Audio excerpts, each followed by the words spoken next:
केवल ये 3 फॉर्मूले लिख लेना, एक फॉर्मूला ये, एक फॉर्मूला ये, और तीसरा बॉक्स वाला। 3 बॉक्स वाले फॉर्मूले लिखो तो क्वेश्चन समझ में आ जाएगा वो।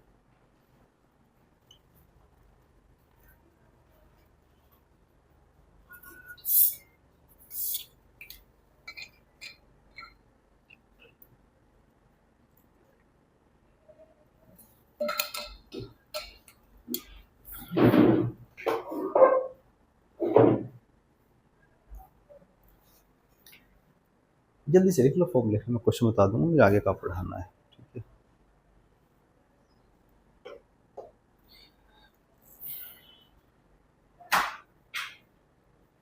है। आपका क्वेश्चन 2 फिगर है, आपके क्वेश्चन में 2 फिगर हैं, कोई सी एक बता दो, दूसरी बिल्कुल सिमिलर ही होगी। ठीक है, एक बता है रफ वाली, बैठ जाओ। रफ वाली मतलब टफ वाली कौन सी है? नहीं, दोनों आसान ही है, दोनों आसान है। इसमें एक काम करते हैं,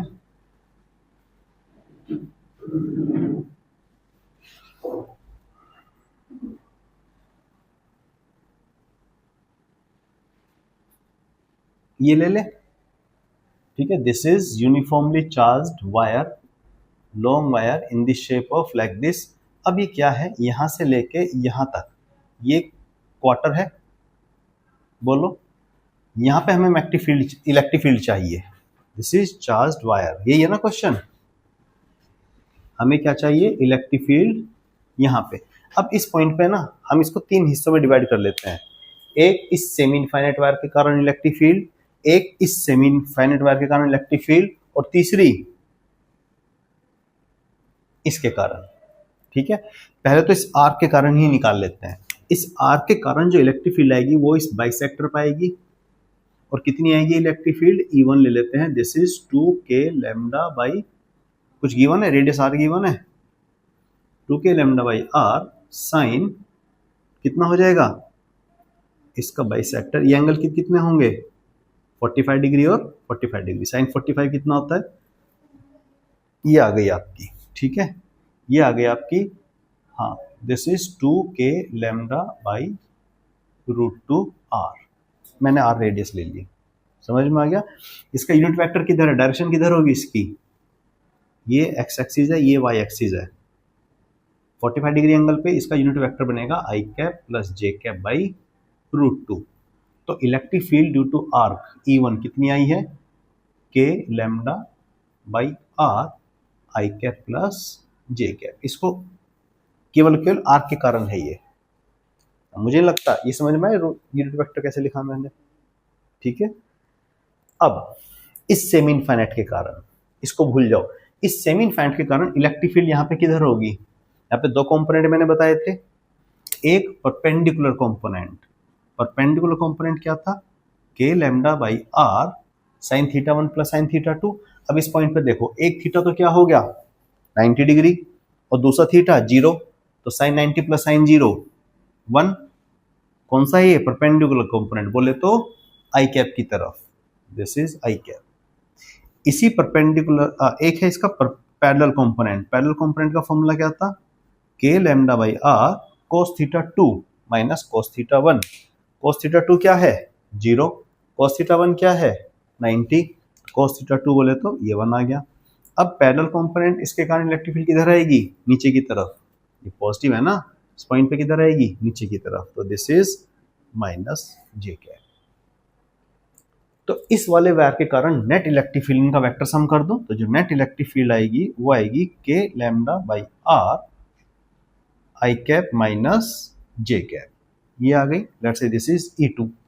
इसी तरह से इस थर्ड वाले वायर के कारण यहाँ पे इलेक्ट्रिक फील्ड निकाल लेंगे। एक आएगी आपकी परपेंडिकुलर कंपोनेंट, वो आएगी आपकी k lambda by R J cap, और इस इलेक्ट्रिक फील्ड के कारण पैरेलल कंपोनेंट क्या आएगा? k lambda by R, direction क्या होगी इसकी? Minus I cap. इसके कारण नेट इलेक्ट्रिक फील्ड कितनी आ गई? E3 ले लेते हैं इसको, k lambda by R minus K I cap plus J cap. समझ में आ रही है? ये आई नेट इलेक्ट्रिक फील्ड थर्ड के कारण।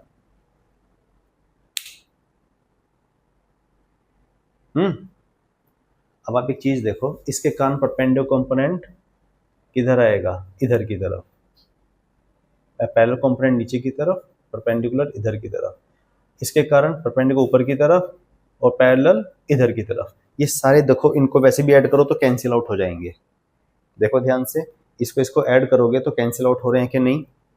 अगर ये कैंसिल आउट हो गए तो नेट इलेक्ट्रिक फील्ड केवल यही बची।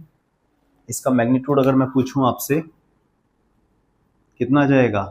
√2 √2 k लैम्डा बाई आर। ठीक है, इस तरह से। नींद आ रही है ना? कोई बात नहीं, सीबीएसई से बियॉन्ड के क्वेश्चन ने पूछ लिया था इसलिए। ठीक है, ये था। अब जो दूसरा क्वेश्चन है आपका ये वाला, इसमें सेमी सर्कुलर आर्क हो जाएगी। सेमी इनफाइनाइट इसी तरह से करेंगे इस क्वेश्चन को भी।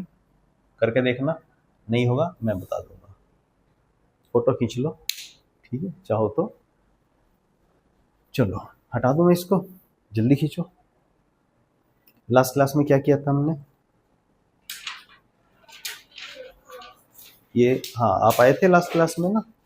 नहीं, मैंने ओम्स लॉ शुरू करना था आज, है ना? I = NEVD करा दिया था, I = NE। ठीक है, आज हम ओम्स लॉ शुरू करेंगे। हेडिंग डाल लीजिए ओम्स लॉ। और ये बड़ा सिंपल आसान टॉपिक है, ठीक है, ध्यान से समझेंगे तो।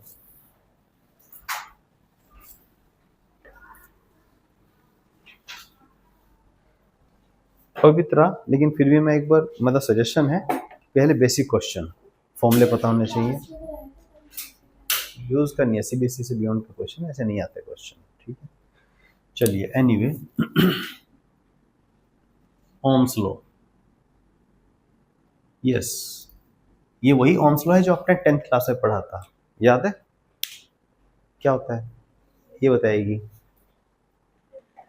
हाँ, क्लास में पढ़ा था 10th में। नहीं तो बच्चा बच्चा जानता है, V = IR, याद है? हाँ, क्या होता है ओम्स लॉ? वो तो इक्वेशन है। हाँ, ओम्स लॉ की स्टेटमेंट अक्षिता बताएगी। चलो कोई बात नहीं, समझा दो होता क्या है ओम्स लॉ। स्टेटमेंट तो हम बना देंगे खुद ही, कोई दिक्कत नहीं।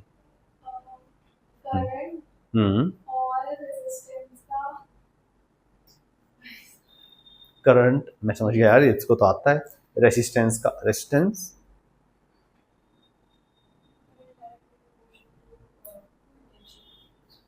हाँ, या उल्टा भी बोल सकते हैं हम। ठीक है, जैसे मान लो कोई कंडक्टर है आपके पास, ठीक है, ये कंडक्टर है। इस कंडक्टर में मान लो करंट फ्लो कर रहा है। करंट कब फ्लो करता है? करंट जब फ्लो करता है, चार्ज जब फ्लो करता है जब पोटेंशियल डिफरेंस हो। मैंने आपको बताया था ना, जैसे मान लो कोई पाइप है, इसके अंदर फ्लूइड लिक्विड पानी भरा हुआ है। वो पानी फ्लो कब करेगा? जब आप इधर से प्रेशर लगाओगे, तो इधर हाई प्रेशर इधर लो प्रेशर, प्रेशर डिफरेंस होगा तभी लिक्विड फ्लो करेगा। बिल्कुल ठीक उसी तरह से किसी भी कंडक्टर में चार्ज फ्लो कब करता है? करंट फ्लो कब करेगा? जब हम इसमें इसके अक्रॉस कुछ पोटेंशियल डिफरेंस लगाएंगे। तो potential difference is analogous to pressure difference. तो पोटेंशियल डिफरेंस हम कैसे लगाते हैं? बैटरी लगा के। तो ओम्स लॉ ये बोलता है कि अगर हम बैटरी की पोटेंशियल डिफरेंस डबल कर दें तो करंट भी डबल हो जाएगा, ट्रिपल कर दें तो ट्रिपल, 4 गुना कर दें तो 4 टाइम्स, लाइक दिस। तो जिस रेशो में वोल्टेज बढ़ता है उसी रेशो में करंट भी बढ़ता है। सिंपल, ये बताया था। इसी को स्टेटमेंट में, स्टैंडर्ड में क्या बोल देते हैं हम? इस ओम्स लॉ ने बोला था कि current flowing through a conductor is directly proportional to potential difference applied across the conductor. या हम उल्टा कहें, जितना ज्यादा पोटेंशियल डिफरेंस होगा उतना ही ज्यादा करंट होगा। मतलब potential difference across the conductor is directly proportional to current flowing through the conductor. मतलब जितना ज्यादा करंट फ्लो कर रहा है, इसका मतलब उसके अक्रॉस उतना ही ज्यादा पोटेंशियल डिफरेंस अप्लाई होगा। बात समझ में आई? तो ओम्स लॉ ने बताया था V is directly proportional to I। V मतलब potential difference, directly proportional to current. ये किसका साइन है? तो प्रोपोर्शनलिटी का साइन है। To remove proportionality sign we need to put some constant. इस कांस्टेंट को हम क्या बोलते हैं? पवित्रा, क्या खा खाई आज हैं? बोलो। खाना ही नहीं खाया? क्या खाना? मिठाई खानी है? नहीं है मेरे पास, काजू कतली है, बच्चे देखे गए हैं स्कूल में भी। बोलो, खानी है? निकालूं? खाओगे? खाओगे कोई सा? आप बताओ। काजू काजू कतली कौन मना करता है? खानी है? खानी है? स्कूल से आ रहे हो सीधे? अच्छा। चलो ठीक है, तो यहाँ पे इस आर को हम बोलते हैं रेसिस्टेंस। पहले इसकी स्टेटमेंट लिखो जल्दी से, ओम्स लॉ की स्टेटमेंट लिखो। लड़ना नहीं है, हे भगवान। लिखिए, अकॉर्डिंग टू ओम्स लॉ, और जब भी आप स्टेटमेंट लिखते हैं ना, अकॉर्डिंग टू ओम्स लॉ के बाद डबल इन्वर्टेड कोमा में लिख देना शुरू करिएगा। According to Ohm's law, comma, the potential difference across a conductor, the potential difference across a conductor is directly proportional to is directly proportional to the amount of current flowing through the conductor,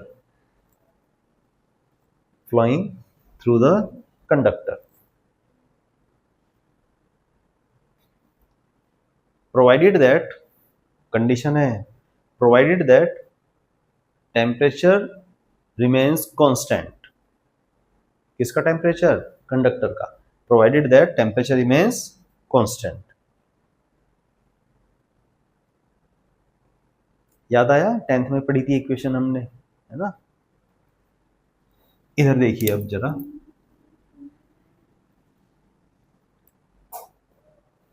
लिख लिया?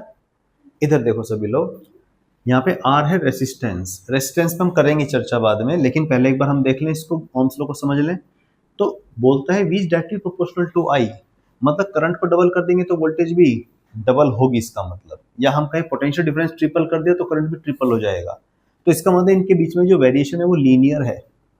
मतलब linear मतलब इनके बीच का अगर मैं graph draw करूं, किस किस के बीच का, V वर्सेस I, तो इट विल बी ए, कहां से शुरू होगी स्ट्रेट लाइन? क्यों? क्योंकि अगर हम बैटरी नहीं लगाएंगे तो करंट भी नहीं होगा। बात समझ में आई? तो जीरो से होगी। इस ग्राफ का स्लोप, पवित्रा इधर देखो, इस ग्राफ का स्लोप हमें क्या देगा? स्लोप क्या होता है? V अपॉन क्या हो जाएगा ये? रेजिस्टेंस। मतलब जितनी ज्यादा ये एंगल होगा, ये जो एंगल बनेगा, जितना ज्यादा ये एंगल होगा, more is the greater the slope, more is the resistance. Clear है? ध्यान रखना, ये वर्टिकल एक्सिस पे V है और यह है तो रेजिस्टेंस R है। अब अगर मैं आपसे क्वेश्चन पूछूं, क्वेश्चन ये है, शाश्वता बताएगी, बताओ मुझे कौन सा रेसिस्टेंस बड़ा होगा R1 R2 में से? कम ऑन, हैंग हो गई।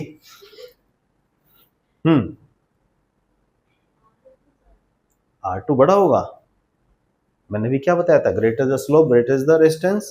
तो फिर R1 बड़ा होना चाहिए, पक्का? R2, ये R2 बोल रही है। हाँ देखा, शातिर बनो। ये I एक्सिस है, इधर I एक्सिस है, ये V एक्सिस है। यहाँ पे क्या है? ये I एक्सिस और इधर ये V एक्सिस। तो इसका स्लोप क्या देगा? बोलो, 1 upon R। I upon V क्या होता है? 1 बाई R। तो यहाँ पे कौन सा बड़ा होगा रेजिस्टेंस? समझ में आई बात? नहीं, बिल्कुल सही बोला था, मैं कंफ्यूज कर रहा था, आप कंफ्यूज हो गया आराम से। ठीक है, आज ये होश में नहीं है यहाँ पे, है? हाँ मुझे लग रहा है इसको अलग बिठाना पड़ेगा मुझे, है ना? अलग ये नोट डाउन कर लिया सारा, एक एक चीज नोट डाउन कर लेना।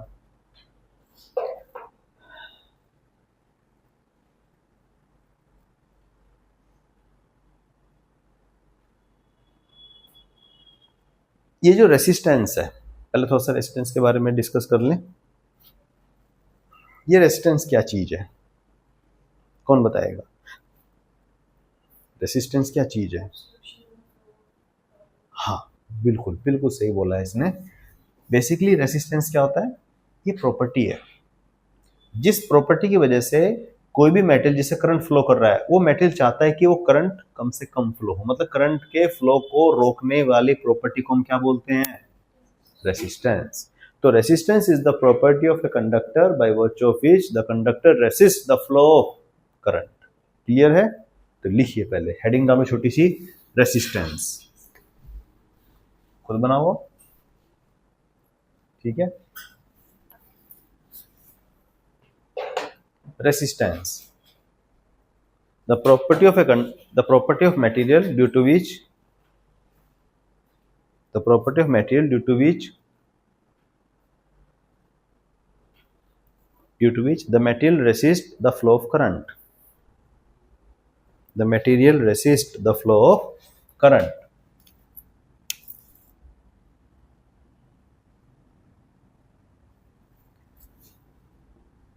तो अगर हम V equal to I R से देखें, देखना बेटा इधर देखो, अगर हम V equal to I R से देखें तो R equal to V upon I होगा। V वोल्टेज, V की यूनिट, पोटेंशियल डिफरेंस की यूनिट क्या होती है? वोल्ट, करंट की एम्पियर, तो वोल्ट पर एम्पियर को हम बोलते हैं ओम। ऐसा यूनिट क्या हो जाएगी रेसिस्टेंस की? ओम, जिसको हम बोलते हैं OHM, ओम नमः शिवाय, है ना। ये देख पागल होगी आज ये, लिखो जल्दी से ओम, ठीक है। अच्छा, रेसिप्रोकल ऑफ रेसिस्टेंस क्या होता है? कौन बताएगा? 1 अपॉन रेसिस्टेंस क्या होगा? है पता है? नहीं? वेरी गुड, बिल्कुल सही, conductance. This is conductance is 1 upon resistance. और कंडक्टेंस की ऐसी यूनिट क्या होती है?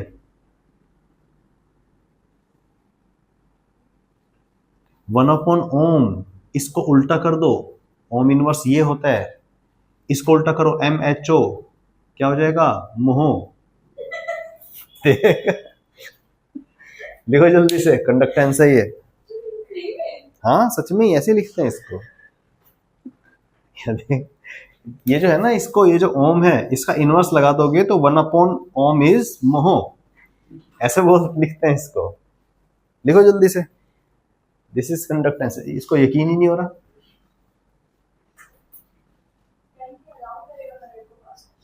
हाँ, ये रेजिस्टेंस का उल्टा होता है, बिल्कुल।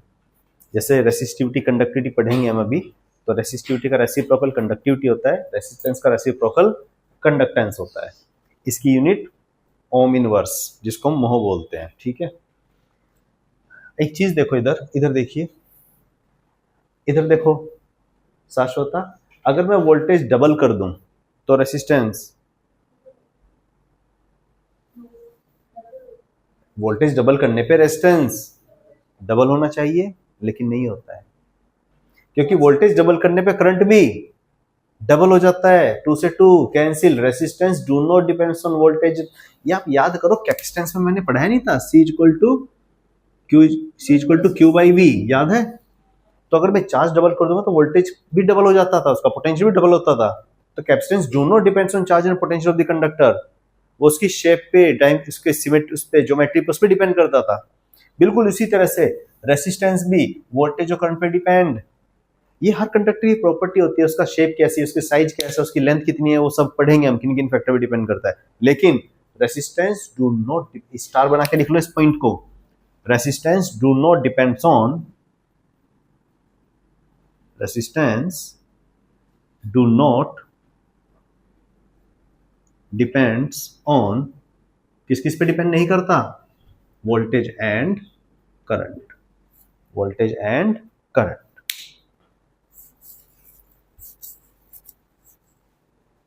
डन। तो किस पे डिपेंड करता है? नेक्स्ट पॉइंट लिखिए, रेसिस्टेंस डिपेंड्स ऑन, अब इसके मैं बारी बारी से करके चलेंगे, मैं इसको बताता चलूंगा किस किस फैक्टर पे डिपेंड करता है। रेसिस्टेंस डिपेंड्स ऑन, पहला फैक्टर लिखिए, पहला factor, resistance depends on, first factor is geometry of the conductor, मतलब shape and size of the conductor, या ज्योमेट्री कुछ भी लिख लो, shape and size of the conductor. अब आप बोलोगे सर कैसे डिपेंड करता है। मान लो ये कोई कंडक्टर है, सिलिंड्रिकल ले लेते हैं, आराम से समझ में आ जाता है। ये इसकी लेंथ है, ये इसका क्रॉस सेक्शन एरिया है। देखो ना, मतलब बिल्कुल आप इसको ऐसे मान कर चलो, फ्लूइड फ्लो कराना है आपको, पानी को फ्लो कराना है मान लो किसी पाइप से, तो पाइप का क्रॉस सेक्शन जितना ज्यादा होगा उतना ज्यादा पानी फ्लो करेगा, उतना ज्यादा करंट फ्लो करेगा। करंट ज्यादा फ्लो करना मतलब रेजिस्टेंस कम, तो इसका मतलब resistance is inversely proportional to area of cross section of the conductor. दूसरी चीज, ये जो लेंथ है, जितनी लेंथ ज्यादा होगी उतना ही रेजिस्टेंस ज्यादा होगा। तो इन दोनों चीजों से क्या निष्कर्ष निकला, resistance is directly proportional to L by A. ये किसका साइन है, और जब जब इतिहास गवाह है, जब जब हमने प्रोपोर्शनलिटी का साइन हटाया है, हमने कांस्टेंट पुट किया, और यहां पे हम कांस्टेंट रखेंगे रेसिस्टिविटी रो। दिस कांस्टेंट को हम बोलते हैं रेसिस्टिविटी। इस रेसिस्टिविटी को भी हम डिस्कस करेंगे डिटेल में। इसके बाद तो लिख लीजिए R equal to rho L by A, जाना पहचाना फॉर्मूला 10th क्लास का, फटाक से लिखो जल्दी से।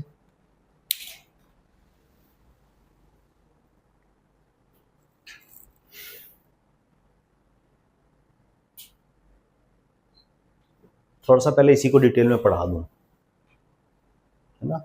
रेसिस्टिविटी बता दूं आपको पहले क्या होता है।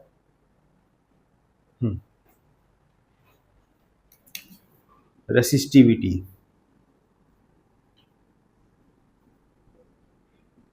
याद है किसी को डेफिनेशन, या भूल गए अभी तक? मैं तो खैर मान के चल ही रहा हूं कि भूल गए होंगे। आप बताओ याद है कि नहीं, 10th क्लास वाला कुछ नहीं, कुछ याद है नहीं सब कुछ। मैं बता देता हूँ रेसिस्टिविटी क्या होती है। इधर देखो, रेजिस्टेंस की यूनिट क्या है, ओम। रेसिस्टिविटी है और लेंथ एल है, एरिया क्रॉस सेक्शन इज। अब सपोज करो मैं लेंथ को ले लूँ 1 मीटर और एरिया क्रॉस सेक्शन ले लूँ मैं 1 मीटर स्क्वायर, तो रेसिस्टेंस की वैल्यू रो के बराबर आ जाएगी कि नहीं। यहीं से हम डिफाइन करते हैं क्या, resistivity is the resistance offered by a conductor of unit length and unit cross section area.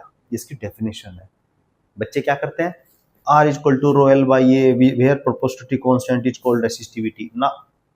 क्या डेफिनेशन है, resistance offered by a conductor of unit length and unit cross section area. लिखिए इसको यार, तुम लिखो जल्दी से, रेसिस्टिविटी की डेफिनेशन लिखिए।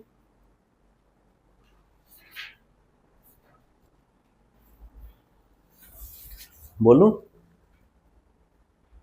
resistivity is the resistance offered by a conductor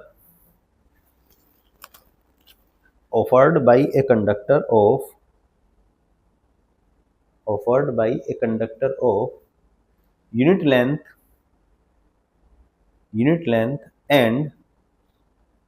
and unit cross section area of unit length and unit cross section area। Full stop. ठीक है, इसकी SI यूनिट बताओ। देखो कैसे निकालेंगे SI यूनिट, इधर देखो। रेसिस्टेंस की यूनिट क्या होती है, ओम। इसकी तो हमें निकालनी है। लेंथ की यूनिट मीटर, एरिया की मीटर स्क्वायर। 1 मीटर से 1 मीटर गया, मीटर मल्टीप्लाई में यहां हो जाएगा, तो ohm into metre will be SI unit of resistivity. ठीक है, नेक्स्ट टाइम में लिखिए, SI unit is ohm metre. SI unit is ohm metre.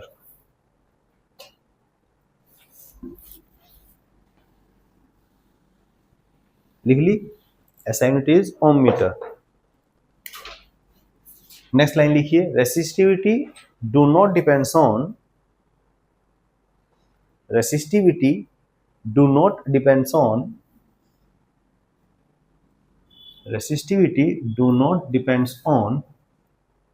shape and size of the conductor। shape and size of the conductor मतलब क्या इसका मतलब ये है, जैसे मान लो आपके पास कोई कॉपर है, कॉपर का क्यूब लो, क्यूब लिया आपने, कॉपर का क्यूब लिया जिसकी यूनिट लेंथ, एज की लेंथ क्या होगी 1 unit, edge length is 1 unit. तो इन दो फेस के बीच में जो भी रेजिस्टेंस होगा वो रेसिस्टिविटी कहलाता है बाय डेफिनेशन। अब कॉपर आप कहीं से भी उठा के ले आओ, बात समझ में आई? कहीं से भी उठा के ले, कोई भी सोर्स हो, रेसिस्टेंस सेम आएगा उसका। तो रेसिस्टिविटी शेप और साइज पे डिपेंड, शेप और साइज चेंज करने पे रेसिस्टेंस चेंज होता है। Resistivity do not depends on shape and size. बात समझ में आई? तो किस पे डिपेंड करती है? ये डिपेंड करती है आपकी टेम्परेचर पे और मटेरियल पे। जैसे ही मटेरियल चेंज करेंगे, मान लो कॉपर की जगह आपने गोल्ड ले लिया, रेसिस्टिविटी चेंज। गोल्ड की जगह आपने एल्यूमिनियम ले लिया, मेटल चेंज करने पे ही ये चेंज होगी। मेटल सेम है, रेसिस्टिविटी विल रिमेन सेम। बात समझ में आई? अब मान लो मेरे पास कॉपर का वायर है, कॉपर का डिस्क है, कॉपर का स्फीयर है, सबकी रेसिस्टिविटी सेम होगी, रेसिस्टेंस अलग होगा। समझ में आ गया? तो रेसिस्टिविटी लिख लिया आपने, independent of shape and size. तो किस पे डिपेंड करती है? नेक्स्ट लाइन में लिखिए, resistivity depends on, resistivity depends on nature of the material, nature of material, और दूसरा इंपॉर्टेंट फैक्टर टेम्परेचर। इसको थोड़ा सा ध्यान से देखते हैं, टेम्परेचर पे डिपेंड करती है, ठीक है। और टेम्परेचर पे कैसे वेरी करती है रेसिस्टिविटी, इसके एक सेकेंड, हेलो हेलो, हाँ जी, टेम्परेचर। मैं टेम्परेचर में 3 मेटल का वेरिएशन बता रहा हूँ, ध्यान से देखना। ये 3 ग्राफ बताऊंगा ग्राफिकली, 3 में से एक ग्राफ है, कोई सा भी ग्राफ कभी भी आ जाता है बोर्ड में, ठीक है। देखो कॉपर है, जैसे कॉपर का वेरिएशन विद टेम्परेचर, और ये ऐसा क्यों होता है हम पढ़ेंगे इसको डिटेल में। वेरिएशन कैसे वेरी कर रहा है, ये देखो, ये टेम्परेचर जो है डिग्री सेल्सियस में है, 0 डिग्री सेल्सियस पे भी कुछ ना कुछ रेसिस्टिविटी होगी। इसका मतलब ग्राफ 0 से शुरू नहीं होगा, और ये स्लाइटली नॉन लीनियर आता है, लाइक दिस। किसका ग्राफ है ये? कॉपर का। मैं लिख देता हूं, दिस इज योर कॉपर। एक होता है नाइक्रोम, एलॉय है, नाइक्रोम का वेरिएशन रेसिस्टिविटी का विद टेम्परेचर, ये आता है आपका, again it is a straight line. This is non linear, this is straight line. बनाओ ग्राफ, आता है एग्जाम में, पूछा जाता है, draw graph of resistivity temperature of nichrome या कॉपर, या एमसीक्यू में आ जाए क्वेश्चन, ठीक है।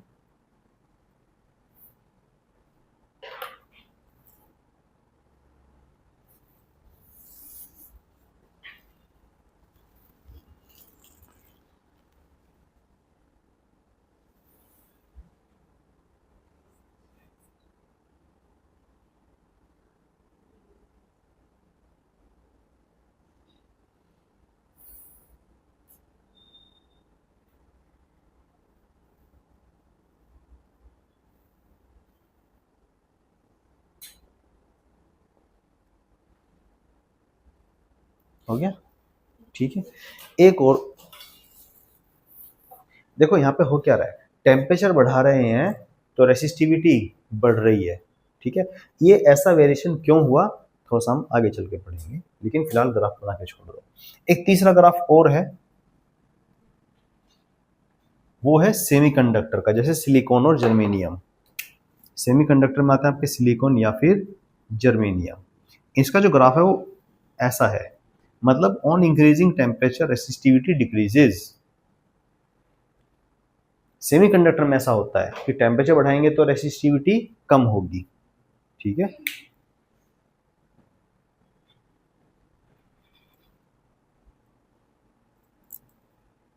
लिख लिया? देखो हटा दो अब इसको। ये जो टेम्परेचर वेरिएशन है, इस पर थोड़ा सा और मैं फॉर्मूला और बता दूं,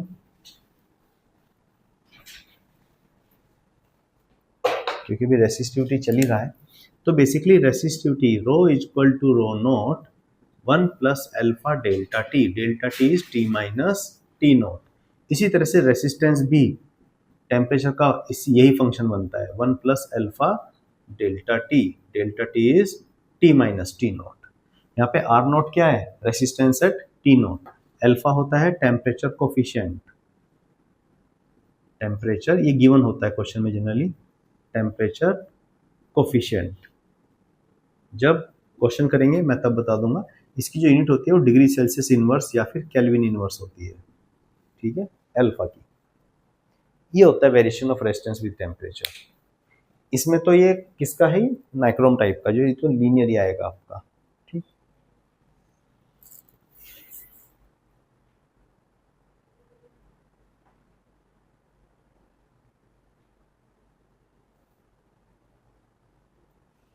अभी टॉपिक कंप्लीट नहीं हुआ है, इसी को थोड़ा सा आगे बढ़ाता हूँ मैं। ठीक है, इसको ध्यान से देखना।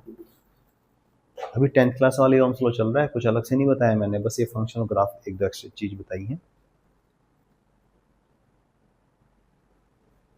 डन, हटा दूं? ठीक है,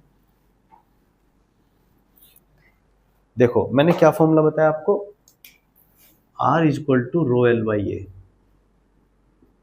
है ना।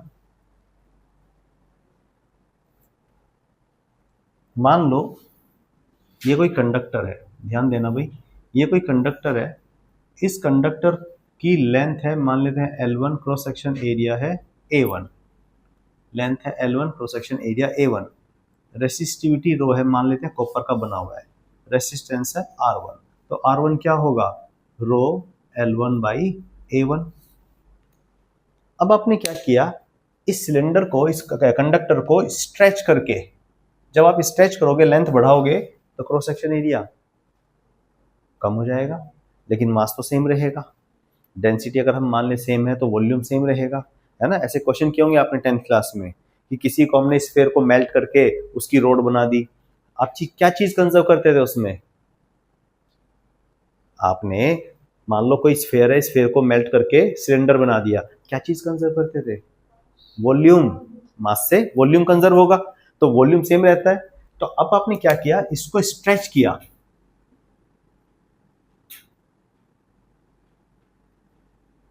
या तो स्ट्रेच कर दो या मेल्ट करके रिकास्ट कर दो, बात एक ही है, दोनों में वॉल्यूम से मेल्ट करके रिकास्ट किया, स्ट्रेच किया, और इसकी लेंथ आपने बढ़ा दी, इसकी लेंथ L2 कर दी, क्रॉस सेक्शन एरिया भी चेंज हो जाएगा।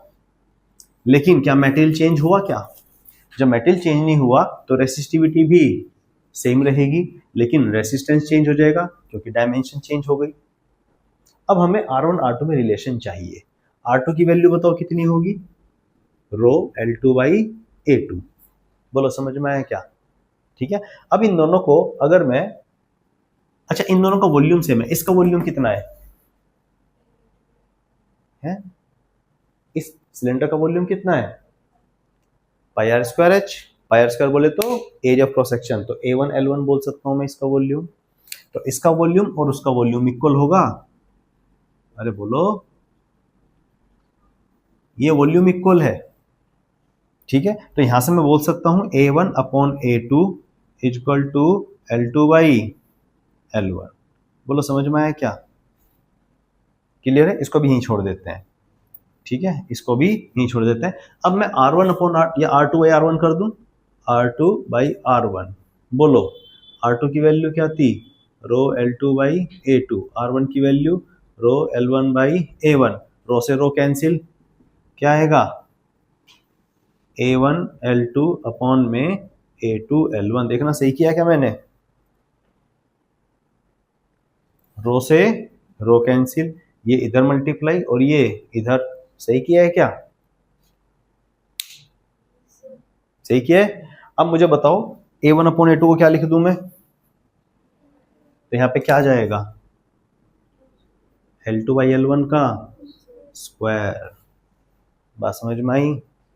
तो मैं यहां से क्या बोल सकता हूं, R2 is equal to R1 multiply में L2 बाई L1 का स्क्वायर, यह है शॉर्टकट, लिख लो। ठीक है, यहां तक लिखो पहले। अच्छा इसको मैं ऐसे भी लिख सकता हूं, आप बोलोगे कि सर अपने A1 अपॉन A2 की वैल्यू रखी है, हम तो L2 बाई L1 की वैल्यू रखेंगे, क्या,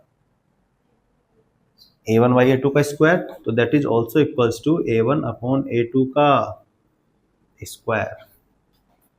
तो हम ऐसे भी बोल सकते हैं R2 is equal to R1 into में A1 बाई A2 का, अच्छा A1 अपॉन A2 क्या है, सर्कुलर एरिया है, पाई R1 का स्क्वायर, पाई R2 का स्क्वायर, स्क्वायर का स्क्वायर, अभी तरह पढ़ नहीं रही है, that is also equals to R1 into R1 upon radius upon R1 upon R2 की पावर 4 हो जाएगा कि नहीं,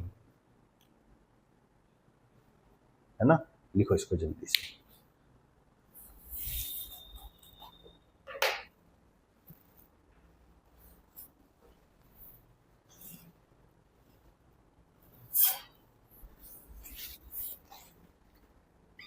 ध्यान से लिख लेना सारी चीज।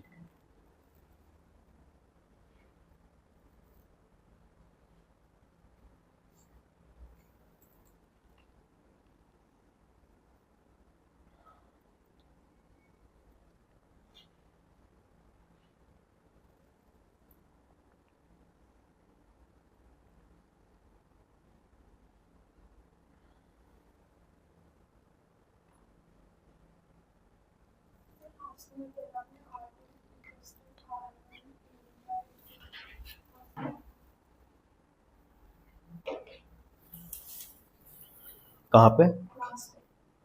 यहां तक आ गया। एरिया A1 है क्या? पाई R1 का स्क्वायर, और एरिया A2 क्या है? पाई R2 का स्क्वायर हो रहा है, तो पावर 4 हो जाएगी ना। R1 R2 यहाँ पे इसकी रेडियस है। This is R1, this is R2।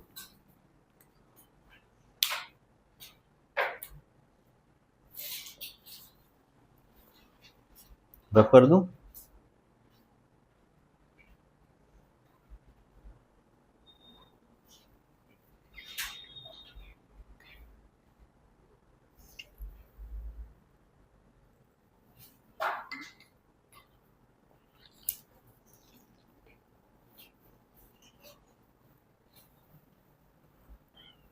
लिख लिया?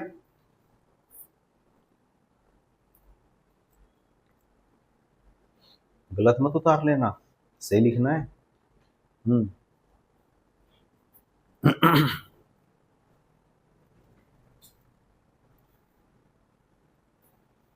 डन। मैं इसको हटा रहा हूं जरा, ठीक है।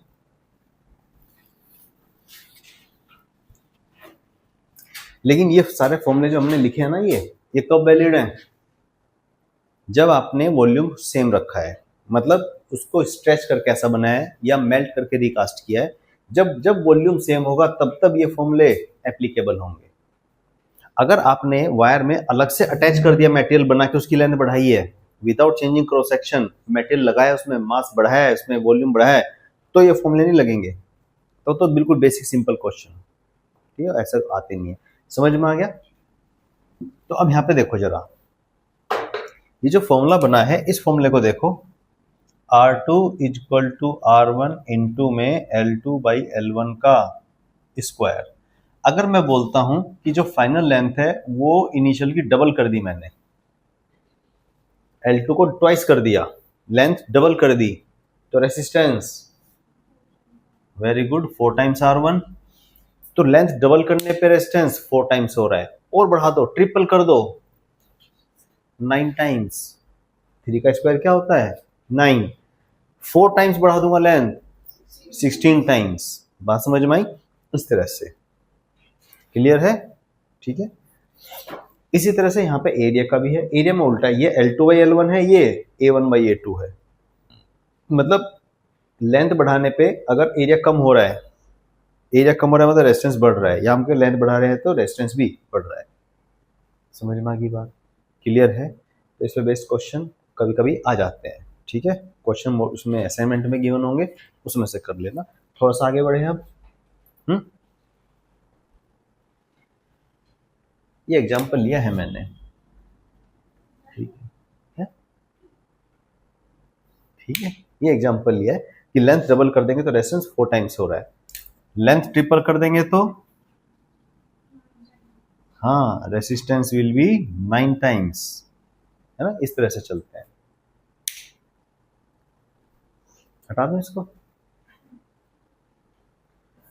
तो shape and size of the conductor हो गया। वैसे मैं टेम्परेचर भी ऑलरेडी रेजिस्टेंस का बता चुका हूँ। दूसरा फैक्टर लिखिए, सेकंड फैक्टर जिस पे रेजिस्टेंस डिपेंड करता है, जल्दी से लिखो। शेप एंड साइज हो गया। टेम्परेचर लिख लीजिए, टेम्परेचर ऑफ द कंडक्टर। दूसरा फैक्टर टेम्परेचर।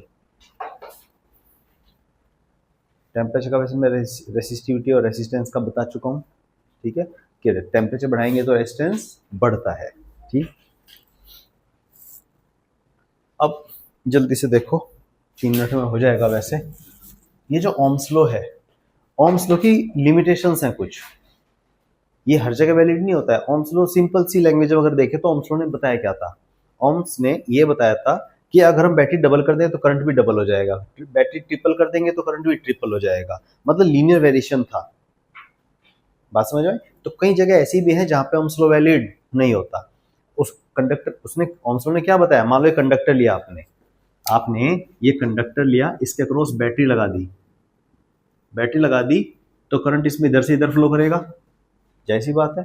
अब इस कंडक्टर को अगर आप उल्टा कर दोगे तो भी तो करंट फ्लो करेगा, ऐसा तो नहीं कि एक तरफ करंट फ्लो कर रहा है दूसरी तरफ नहीं कर रहा, कैसे भी लगाओ करंट तो फ्लो करेगा, ये ओम्स लॉ ने बताया था। तो कुछ कुछ जगह ऐसी हैं जहां पे ओम्स लॉ फॉलो नहीं होता, तो इसको बोलते हैं लिमिटेशंस ऑफ ओम्स लॉ। जल्दी से लिखिए, लिमिटेशंस ऑफ ओम्स लॉ। पहली लिमिटेशन, पहली limitation, at high value of potential difference, at high value of potential difference, the graph becomes non-linear. At high value of potential difference, the graph becomes non-linear. Like this. Graph कौन सा graph? VI graph. VI graph becomes non-linear. ये graph बनाना है। Ohms law ने क्या बोला था? Same proportion में बढ़ता है, लेकिन हाई वोल्टेज पे ऐसा क्या हो जाता है कि ये ग्राफ नॉन लीनियर बन जाता है? आइडिया है कुछ भाई? जब वोल्टेज हाई करेंगे तो करंट भी तो हाई होगा। करंट हाई होने से क्या होता है, कंडक्टर के अंदर हीट जनरेट हो जाती है, और जब हीट जनरेट होगी तो टेम्परेचर वेरी कर गया। ओम्स लॉ की कंडीशन क्या थी? Provided that temperature should be constant. लेकिन हाई करंट पे हीट की वजह से टेम्परेचर बढ़ जाता है, इसीलिए जिस वोल्टेज तो आप बढ़ा रहे हो लेकिन करंट देखो बहुत कम बढ़ रहा है, इट बिकम्स नॉन लीनियर। बात समझ में आई? अगर V को मैं यहाँ I कर दूं और I को यहाँ I कर दूं तो ये ग्राफ इधर की तरफ मुड़ जाएगा। तो कंफ्यूज मत हो जाए, अगर बुक में इधर की तरफ दिया होगा तो इसका मतलब एक्सिस ऐसे। क्लियर है? दूसरी लिमिटेशन, दूसरी limitation, semiconductor device, semiconductor device जैसे एग्जांपल के तौर पे डायोड।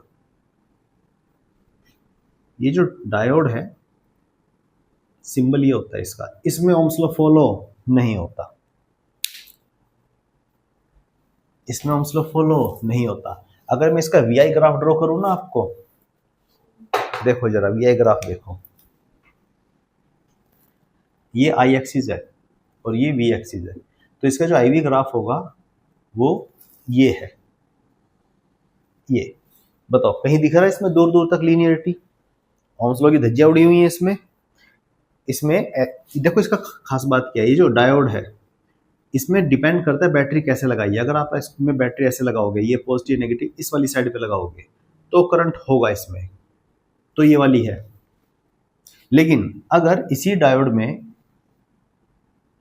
बैटरी आप उल्टी करके लगा दो लाइक दिस, तो करंट इसमें almost zero, current is almost zero. जबकि ओम्स लॉ ने तो नहीं बताया था कि एक डैश में करंट फ्लो करेगा दूसरी में करंट फ्लो नहीं करेगा। बात समझ में आई? और कर भी रहा है तो नॉन लीनियरली कर रहा है, तो इसमें कंप्लीटली फेल है ओम्स लॉ। ठीक है, ये बनाओ जल्दी से और इसके नीचे लिखो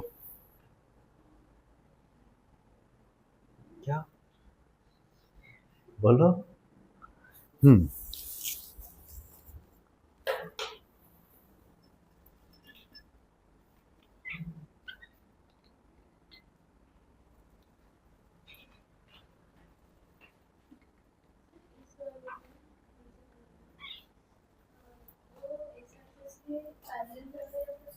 बिल्कुल, बहुत माइक्रो एम्पियर करंट है और उसके बाद एकदम सडनली बढ़ जाता है। ये आप सेकंड बुक के लास्ट चैप्टर में पढ़ेंगे क्यों बढ़ जाता है। तो जब तक नहीं बढ़ता is almost micro ampere order, very small amount of current. ठीक है, तो इसमें लिख लेना Semiconductor device like diode do not obey Ohm's law. Semiconductor device like diode do not obey Ohm's law. Graph बना देना, अपने आप में एक्सप्लेन हो रहा है, ठीक है। Do not obey Ohm's law. तीसरी लिमिटेशन जल्दी से, फिर ये टॉपिक हो जाएगा। थर्ड लिमिटेशन भी एक सेमीकंडक्टर डिवाइस ही है, ये हटा दूं, बनाओ जल्दी। थर्ड लिमिटेशन भी एक सेमीकंडक्टर डिवाइस है, गैलियम आर्सेनाइड GaAs। इसका जो VI ग्राफ है, this is I, this is V, इसका IV ग्राफ देखो इस तरह से आता है ना। अजूबा देखो कैसे, इस रीजन में देखो, बेसिकली हम वोल्टेज बढ़ा रहे हैं, वोल्टेज बढ़ाने पे करंट बढ़ता है, शुरू में तो करंट बढ़ रहा है, लेकिन आगे चल के वोल्टेज बढ़े तो करंट कम हो रहा है। इसको बोलते हैं नेगेटिव रेसिस्टेंस रीजन। क्या बोलते हैं? हाँ, negative resistance region. On increasing voltage current decreases. Ohm's law ने बताया था कि ऐसा कुछ, ओम्स लॉ तो ये बोलता था कि वोल्टेज बढ़ाएंगे तो करंट बढ़ेगा, यहाँ पे वोल्टेज बढ़ाने पे करंट कम हो रहा है, उल्टा हो जा रहा है। ये ऐसे डिवाइस में पाया जाता है, तो यहाँ पे भी ये फेल हो रहा है ओम्स लॉ, ठीक है।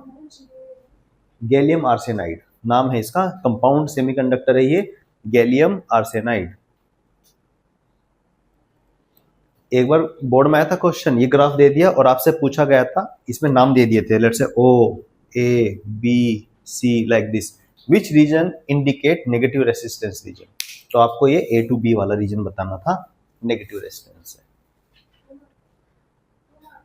क्या एक नंबर में MCQ में है ना, नहीं शायद, हाँ 1 मार्कर में था, पहले 1 लाइनर क्वेश्चन आते थे तब आया था। क्या हुआ? हे भगवान, आगे पीछे लिख दिया,